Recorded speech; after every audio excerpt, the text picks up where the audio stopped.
Salutare! Reparăm astăzi un iPad 12.9 Pro A2437, este o generație a 6. E un model cu celular și problema lui este că nu se poate activa și nu se poate activa, părerea mea, din cauza că văd că e resetat. Dacă apăsăm aici pe ei, vedem că avem doar serial number și ne lipsește e-mail-ul. Da? Deci este ca un telefon, practic dacă nu avem e-mail și Wi-Fi, nu îl putem activa. Wi-Fi avem, pentru că dacă merg să-l configurez, da? Îmi apar aici o grămadă de rețele. Bun, o să-l sting și o să-l desfac. Nu o să filmez partea de desfăcut pentru că e destul de nasoală, durează mult, dar găsiți, dacă vă interesează cum se desfacă asta, practic trebuie pus pe plită și efectiv ridicat ecranul și încet în jurul lui cu o sculă de asta de plastic trebuie tăiat adezivul. Îl desfac și după aceea ne uităm. Problema noastră este că din păcate nu avem scheme la modelul ăsta. Da? Deci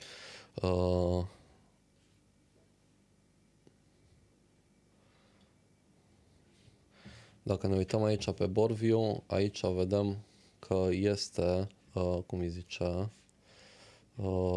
baseband-ul. Deci baseband-ul este aici în zonă, sus, și ăsta, chipul de lângă, pare a fi un baseband PMIC. Acum, din câte văd eu, nu prea seamănă cu modelele de la iPhone PMIC-ul, dar forma baseband-ului pare la fel ca la un iPhone. Acum nu știu exact din ce serie, dar îl desfacem și ne uităm și vedem la ce concluzie ajungem. Bun, e un pic mai complicat.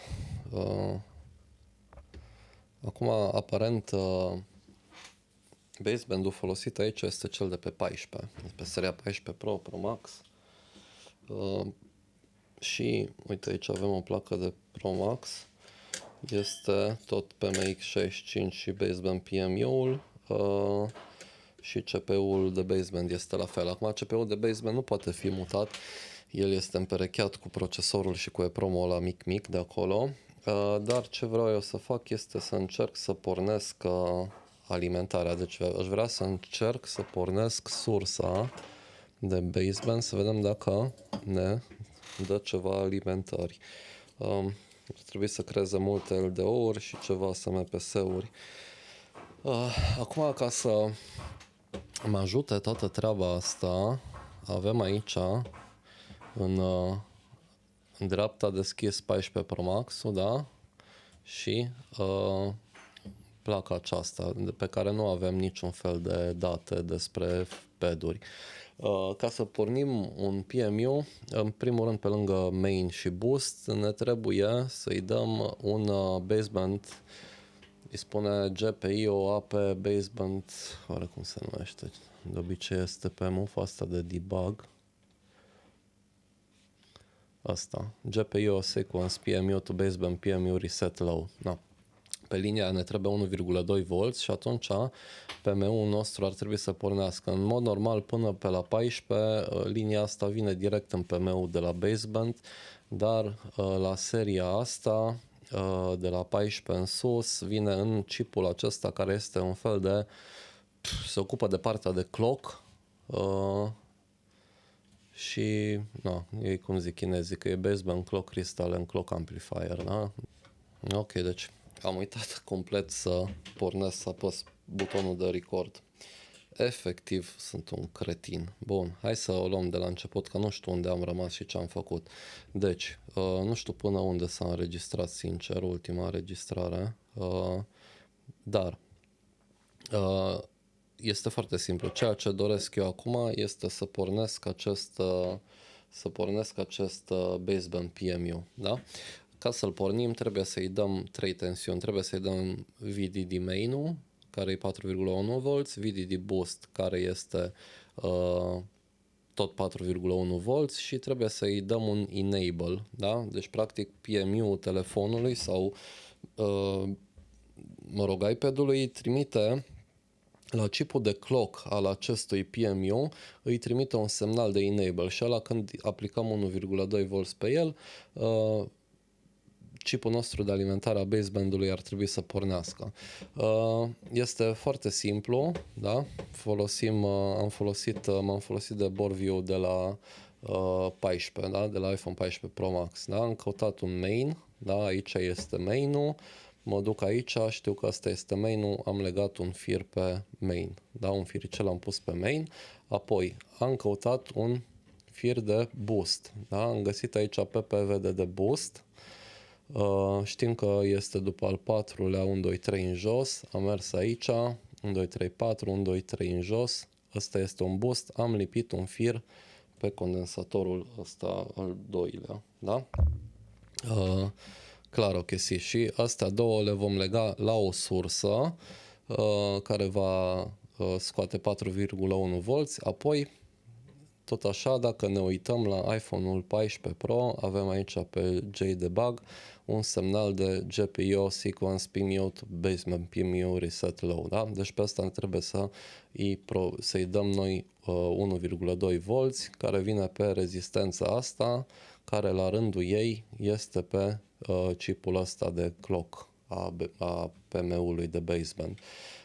Dacă ne ducem aici, chipul nostru de clock este aici și nouă ne trebuie semnalul practic de 1,2 să-l aplicăm pe rezistența asta, care vedeți voi că vine de la PM-ul mare. Da, este exact ca la telefon. Bun, am făcut exact aceleași lucruri. Vedeți, am tăiat shield-ul ăsta aici ca să avem acces la chipul ăsta de clock, da?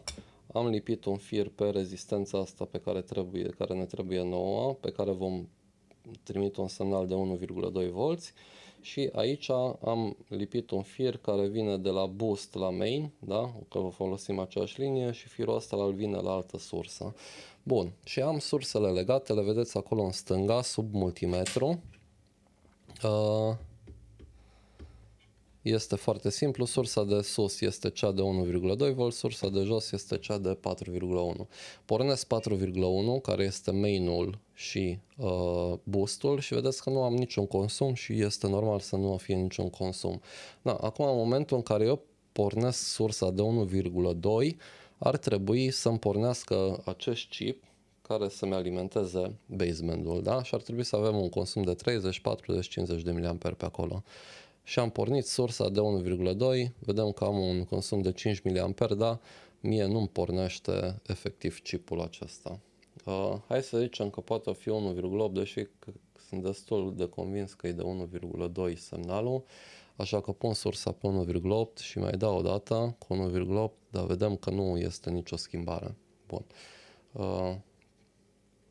Revin la 1,2 și acum ne gândim ce se întâmplă, de ce nu ne pornește chipul ăsta. Și asta nu pornește poate să nu pornească din mai multe motive. Unul, că am avea un scurt. Eu acum am măsurat cât am putut în jurul lui, nu am avut niciun scurt, evident. Efectiv, linia care era joasă, e la fel e joasă și pe iPhone-ul meu 14 Pro este o linie joasă, chiar dacă e de LDO, este un consum destul de mare pe ea. Altceva evident nu am văzut. Putem să mai măsurăm o dată, de exemplu, sursele mele sunt pornite, acum ambele, da? Și hai măcar să verificăm dacă avem tensiunile necesare odată pe rezistența aceasta, care ne dă 1,2 la chipul nostru, da? Și este ok, da? Avem 1,2 pe ea și putem măsura și main-ul, care este la fel și pe condensatorul ăsta, avem 4, something, nu e chiar 4,1 pentru că avem pierderi pe firele astea mici, dar nu e o problemă. Acum să zicem că poate rezistența aia ceva nu e ok și ar trebui să ajungă 1,2 direct. Eu pot șunta rezistența, da, și trimitem 1,2 direct, dar nu vedem nicio schimbare. Da, mie tot nu-mi pornește baseband PMU. Așa că fac o pauză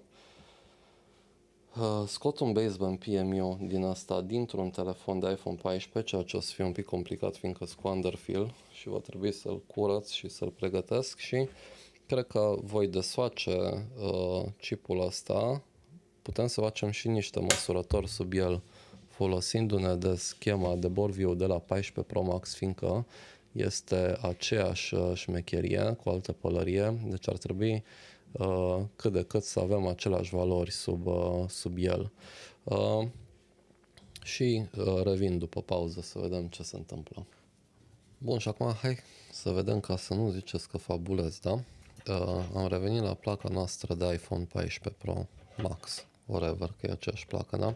Și încercăm să replicăm același lucru. Am legat acel pin de enable de rezistența asta mică, da? Cum am făcut-o și la iPad, și aici vom băga 1,2V și am legat un main aici și de main e legat boostul aici, da? Și hai să le legăm la surse. În teorie replicăm chestia asta, ar trebui să avem același rezultat pe care vi l-am spus la începutul videoului. Un pic să-i leg aici mesele, să avem masă de la ambele surse. Da, bun. Și legăm pe firul roșu sursa de 4, something, pe firul negru sursa de 1,2 de enable. Perfect. N-am rupt nimica, nu face nimica scurt. Așa, și ne uităm aici foarte bine, mersi, la PM-ul nostru, care este chipul de alimentare al procesorului de baseband. Când zicem procesor de baseband, este chiar un procesor, are unitatea lui de procesare, are RAM-ul lui și așa mai departe, da? Deci are nevoie de multe LDO-uri și multe SMPS-uri să pornească. Bun, hai să pornim și aparatul de măsură, că l-am oprit între timp, că am luat masa. Bun. Așa, și pornesc sursa de 4,1V, cea care e legată pe main și pe boost, da? O vedeți sursa acolo pornită, nu avem absolut niciun consum, da? Și sursa de deasupra ei, deci asta de aici așa, îi dau drumul în 3, 2, 1, da? I-am dat 1,2V și ce observăm acolo? Observăm că pe sursa aia altă mare avem un consum de 40 de mAh, înseamnă că PM-ul nostru a pornit. Asta nu înseamnă că baseband CPU funcționează, ci doar că este alimentat cu o parte din tensiunile necesare. Bun, și acum dacă ne apucăm noi să măsurăm pe aici, da, o să observăm că începem să avem tensiuni. Uite, aici avem un 0,9, da? Asta e linia de main. Aici avem 1,1, da? Avem tot felul de tensiuni. Acum nu le știu din cap care unde sunt. Ăla e un main. Să vedem ce mai avem aici. Aici cred că avem un SMPS. Da? De 0,9. Bun, și avem tot felul. 1,2 ar trebui. Uite, avem 1,8. Aia înseamnă că PM-ul nostru, baseband PM-ul a pornit. Primește clock-ul de la chipul ăsta de mai de jos. Și toate bune. Da? Exact chestia asta am vrut să o replic pe iPad, da? Și am văzut că nu s-a întâmplat să pornească. Acum ce observ eu? Interesant. Opresc ambele surse, dar am oprit cea de 1.2 și cealaltă și pornesc doar sursa de 1.2. Voi vedeți că pe soft îmi apare 0,0 mAh, dar sursa care arată pe ecranul ei ceva mai mare precizie apare 0,015 mAh și mie parcă îmi consuma 2 mAh cealaltă, deci de 100 de ori mai mult oară.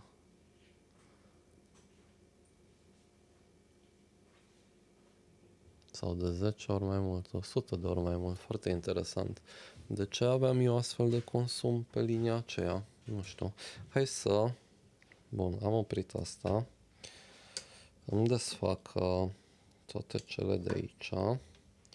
Firicelele.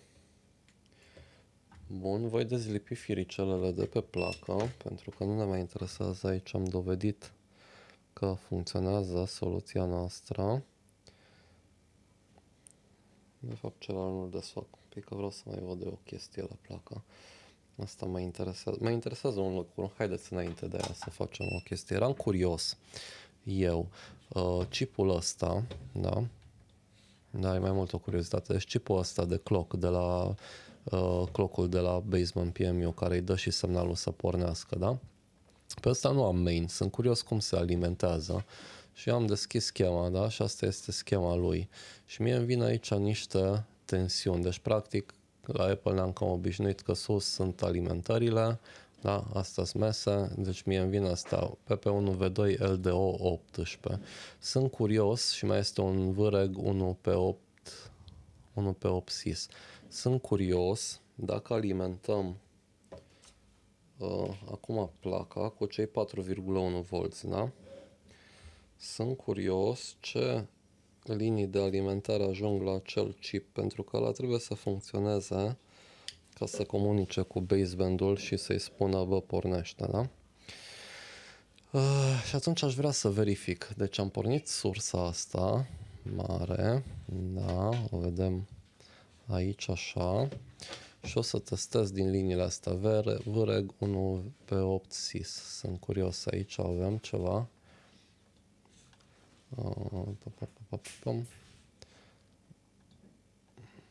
Paste. Bun, 1P8 SIS, da? Și aceasta este linia de pe condensatorul ăsta.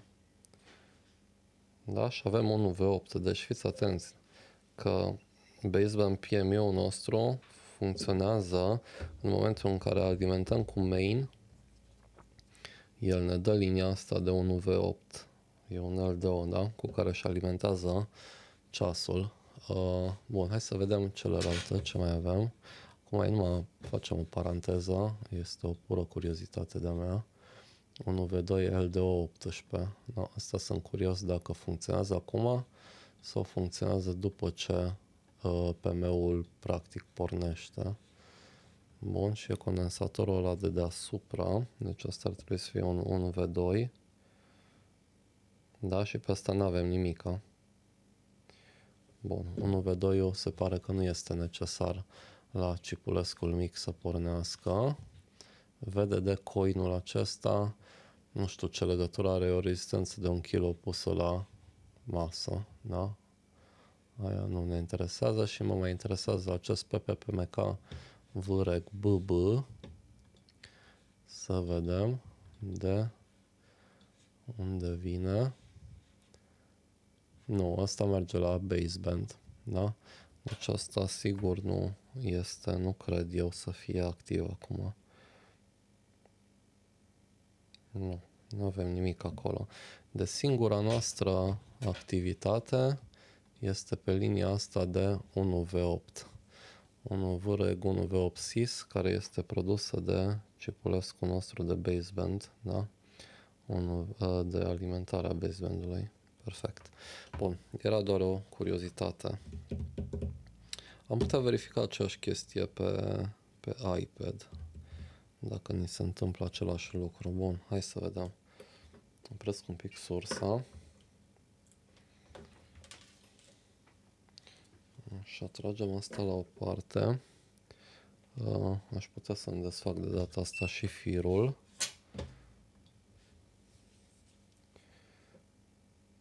Firul 1, firul 2. Bun, îl punem aici. Oare ce-a făcut cu firicelul celălalt negru? Bun, e acolo, să nu-l pierdem. Așa, și revenim la curiozitatea noastră. Bun, hai să punem înapoi firul de main. Nu, hai de întâi să încercăm să vedem de ce aveam eu acel consum pe linia de 1,2. Să vedem, ne-am înșelat. Țin-o minte rău sau chiar așa este?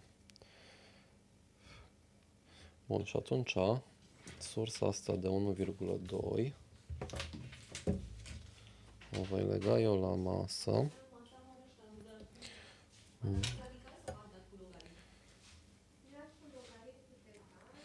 Așa.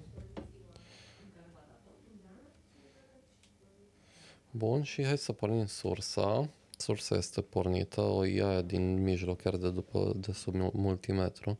Și voi atinge finuț aici, da? Deci o ating finuț de pedul acesta. Da, și am 0,03 mA, deci nu știu ce țineam eu minte. 0,03 este ok. Bun.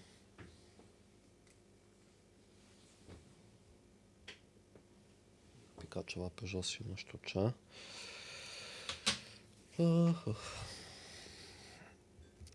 Bun. Voi lega acum înapoi firul roșu la main și la boost, fiindcă sunt curios dacă mie mi se alimentează acel chip micuț. Nu prea văd aici bine, dar sper să mă descurc.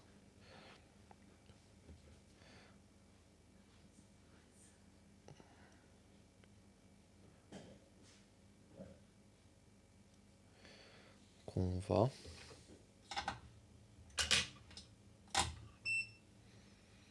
Sper că l-am lipit bine. A fost cam murdar vârful, dar cred că e ok. Bun, asta să nu mi se atingă din coace.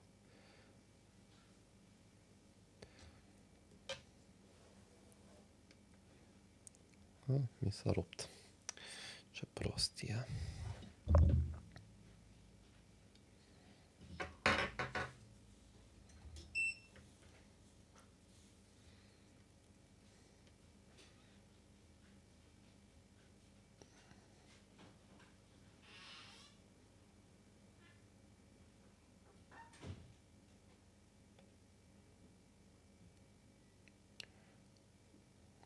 Așa.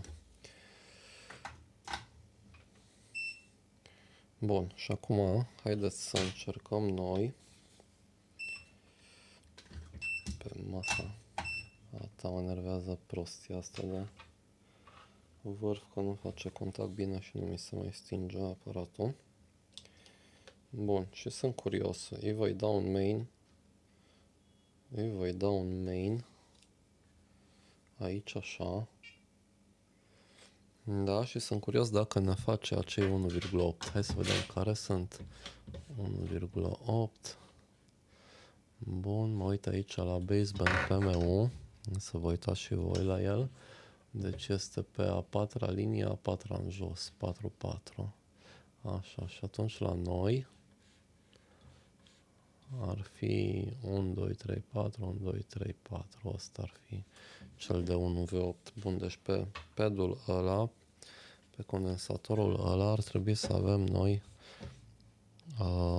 un 1V8. Bun, condensatorul ăla este, ne uităm la multimetru, și condensatorul ăla este ăsta din spate de aici, așa-i? N-am nimica. Deci eu n-am nimic aici. Aia e o problemă. Ba nu, am 1,8. Fiți atenți, oameni buni.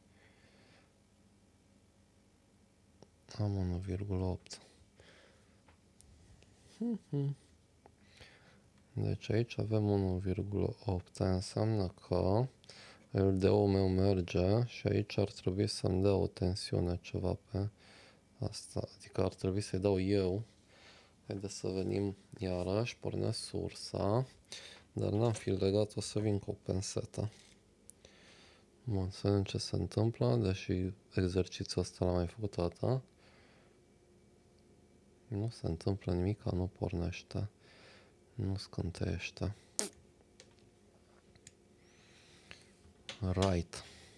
Totuși cred că voi desface PM-ul. Efectiv, el îmi alimentează din coacea amoare. Cum îmi vine mie, am unde măsura, da. Deci eu aici așa Eu aici ar trebui să am 1,8 pe condensatorul ăsta mic, da? Și am 1,8, deci chipul este alimentat. Eu îi dau comandă, dar nu vrea să facă nimic în partea asta alta. Bun, hai să oprim tot.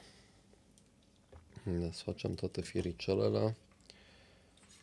Și eu zic că părerea mea este că e defect baseband PMU-ul. Așa, hai să desfacem firele mele. Eu că s-a și rupt asta, săracul. Nu-i bai. Măcar să desfac celelalte care au rămas aici.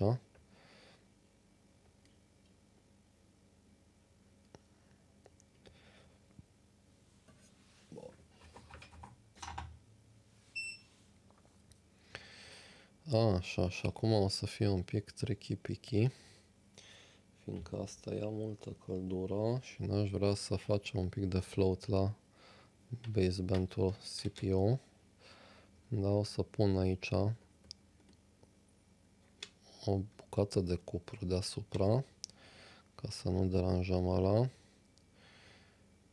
Și îi dăm cu aer cald la ăsta, dar aș vrea să-l forțez destul de tare, oare. Asta e prea mare. Dăm cu aia la alta. Ok, și îi dăm puternic de tot.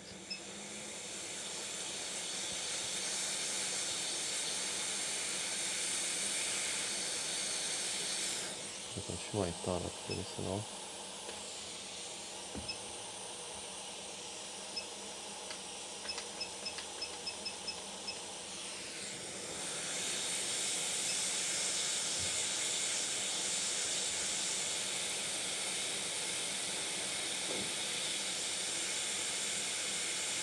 Și strâng tare cu penseta, doar își dă drumul. Bun. Ceva au mers. Aici am belit condensatorul ăsta. Pot să înapoi, bun. Așa, și acum repede pune-i calda, să-mi găsesc cutia de sacâz, să-i dau un pic de sacâz, încă s-o și răcit. Placa asta și ce-am ars la degete.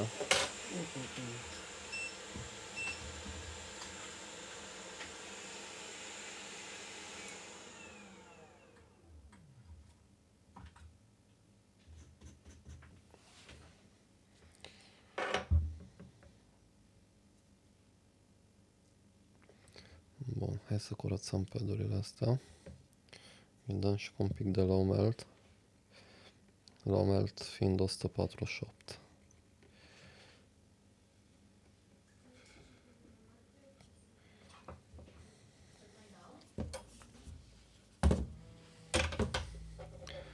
Un pic cam greuț cu ea, că e mare placa și un pic mai greu de manevrat aici sub microscop.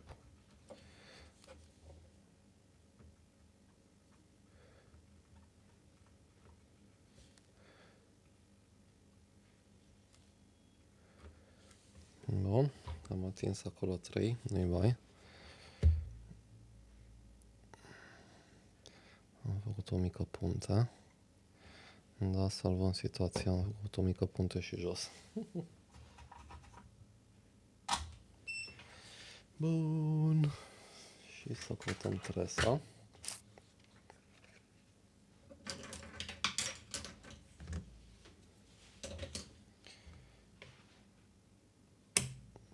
Așa, și să căutăm o pensetă. Să ne ținem de tresă.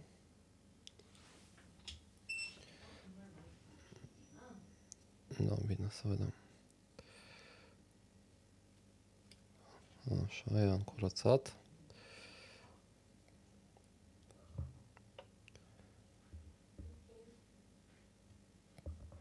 Ăștia cred că i-am curățat, nu știu sigur.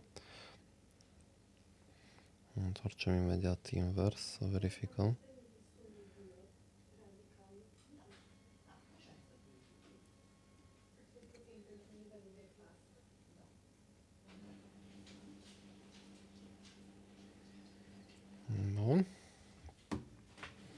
O întoarcem.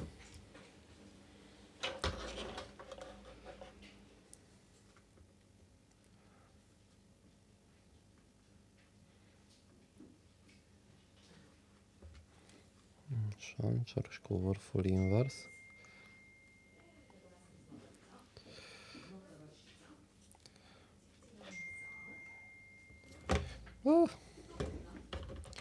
Mi-am scăpat.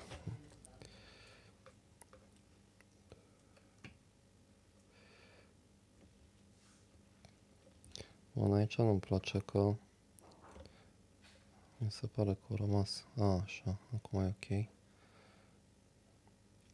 Cred că e ok. Hai să vedem acum cum putem curăța noi zona aia. Trebuie, nu știu, curățel. Da, da.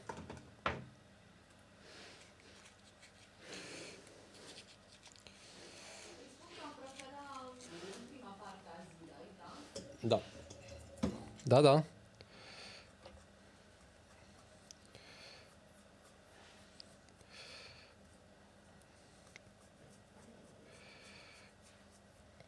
Bun, vedeți ce fain să curăță sacăzul. Ceva grozav. Așa.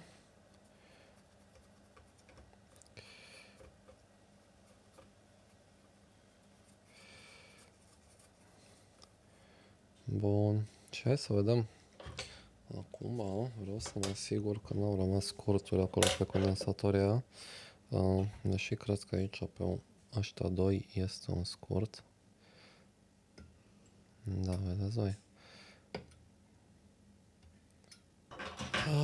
Așa, și acum hai să facem noi niște citiri. Să vedem aici pe placa de la telefon ce avem. Bun, aici că aș avea un 221, dar nu înțeleg de ce. Pentru că n-am nimica. Ce sincer, cred că e greșit. Hai să vedem.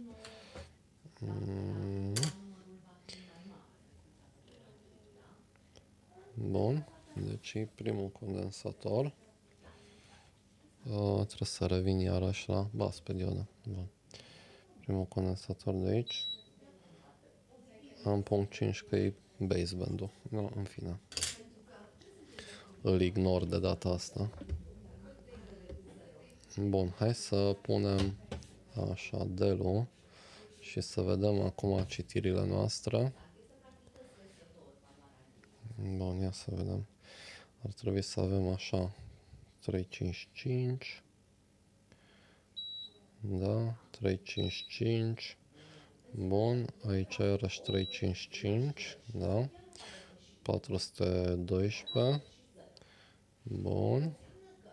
221 va fi a patra, care nu este, că e ruptă și nu ne trebuie. Aici 101, e ok. 355. 355. Bun, aici avem niște valori mici. 28. 30. Bun. Și aici mică. 30. Bun. 411. Bun, 411 n-avem. Ce-o fi asta? Hai să vedem noi ce este 411 asta.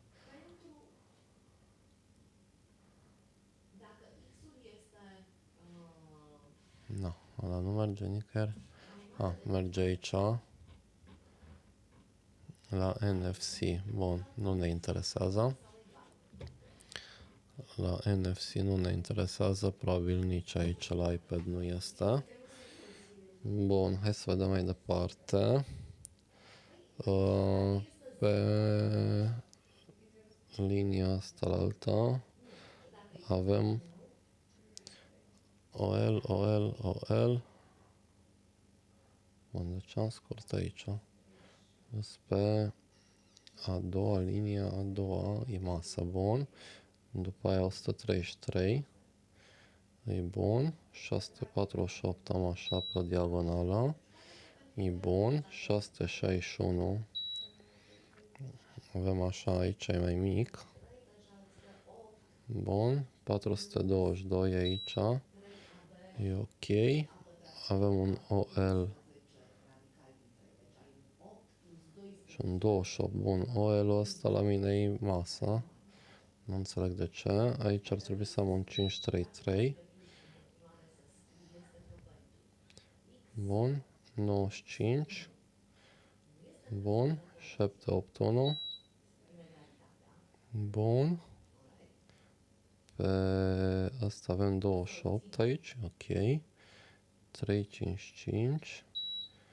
Ok, 611. Bun. 355. Ok. 398. Aici, ok. 355. E ok. 310 are aici. Da. 541. Bun. 422. Bun. 355. Bun. Da, eu zic că n-are rost să ne mai chinuim. Să vedem și linia de jos. 355, 355, OL, 198. Bun, 218. Bun, 1100, ăla nu o să ne citească. 355. Bun, 355. Bun. Ne avem un 166 al patrulea, unde trebuie 4 aici. Asta nu e bun. 1, 2, 3, 4 și aici așa. 166. Bun, și ăla de deasupra tot 166. Deci să vedem 1, 2, 3, 4. Așa, și aici avem 0, 0. Și asta nu e bine.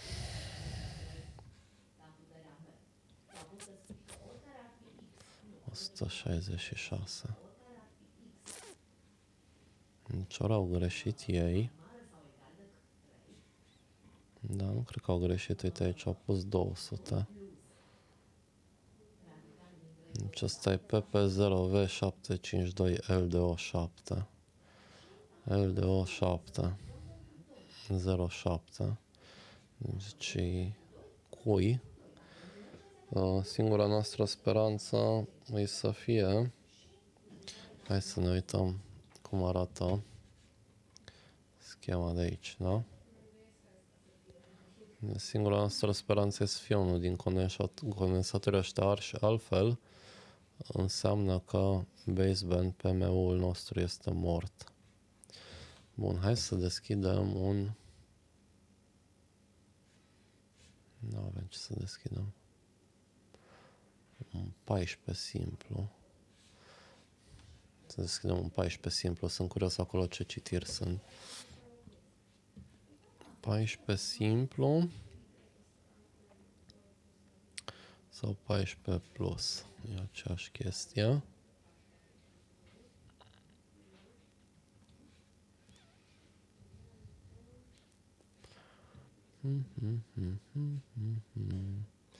Unde e baseband PM-ul meu?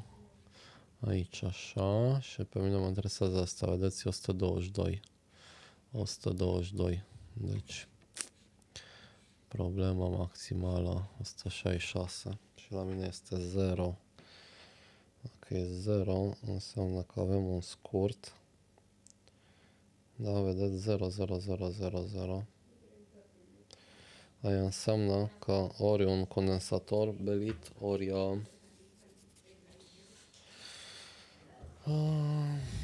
ori baseband-ul este ars. Foarte trist, vedeți voi că un iPad care ar fi fost putut folosit grozav, fără probleme,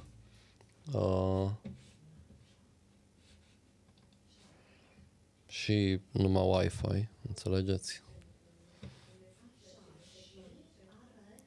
Connect thermal camera, bun, hai să punem pe 0,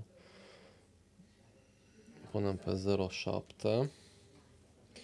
sursa mică. Încerc să caut o masă aici.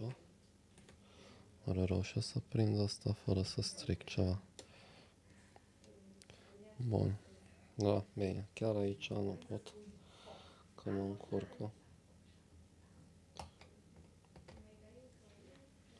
Bun, așa. O să îl prind o pensetă.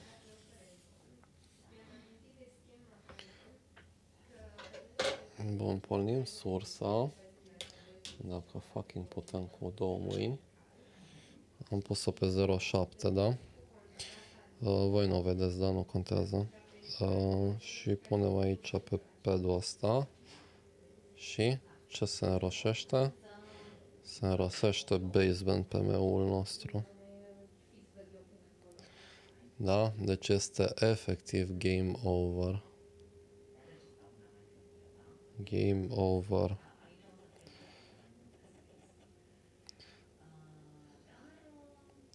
Și consumă 600 de miliamperi. Da? Și asta eu cred că este RAM-ul lui.